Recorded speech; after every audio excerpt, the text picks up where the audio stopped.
በህይወት ጉዟችን ላይ ጥገኛ ነው። ጥገኝነትን ተጸየፉት። ስራ ለመስራትን በጣም ራቁት። ከማንም ስር ጥገኛት ሰርተን ራሳችን ለማብቃት ከዛም አልፈን ሌላውን ለመርዳት ቁልፍ ሰው ነው። ግልጽ ነው። النبي صلى الله عليه وسلم يقول يد العليا خير من يد السفلى ከስር ከሚቀበል እጅ ከላይ የምትጥል እጅ ትበልጣለች ይላል።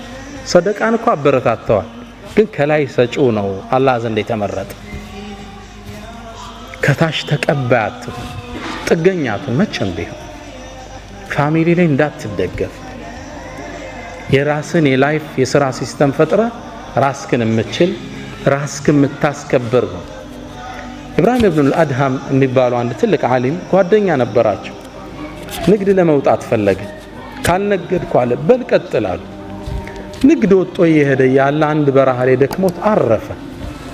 ሲያርፍ ይህ ግለሰብ አጋጣሚ አላህ አንድን ተአምር አሳየው። ሁለት አሞራዎችን ተመለከተ። ከኔ ጋር ናችሁ? እኔ ጋር ናችሁ? ኢንሻአላህ ሁለት አሞራዎችን ተመለከተ። አንደኛው አሞራ አይኑ አያይም። አጋጣሚ ሌላ አሞራ ሌላ ቦታ ምግብ ይዞ መጥቶ አፉን አስከፍቶ ምግብ ሲመግበው አየ። ሱብሃንአላህ አለ ግለሰብ።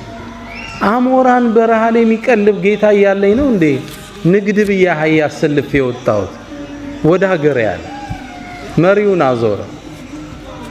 ከተማይቱም እንደገባ ይህን ትልቅ ዓሊም አገኛቸው። ያ ሼኽ አለ አላህ በረሃ ላይ አሞራ የሚመግብ ጌታ እኔንስ ቤቴ ሆኜ ይመግበኝ የለ ምን ስራ አሰራኝ አላቸው። ኢብራሂም ኢብኑ አድሃም በሳል ነበሩና ትክክልና አሉት። አላህ ይርዝቃል፣ ሪዝቅን ማየት ይነሳሃል፣ ግን ለምን ውሩ አሞራ ለመሆን መረጥክ አሉት። ግልጽ ነው። ለምን መጋቢው ማታ? ለምን ከላይ ሰጪው ማታ?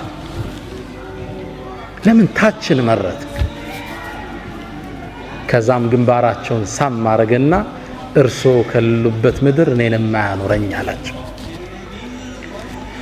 በህይወት መንገዳችን ላይ ጥገኛ እንዳት። ስራ ክብር ነው። ራስን መቻል ኩራት ነው።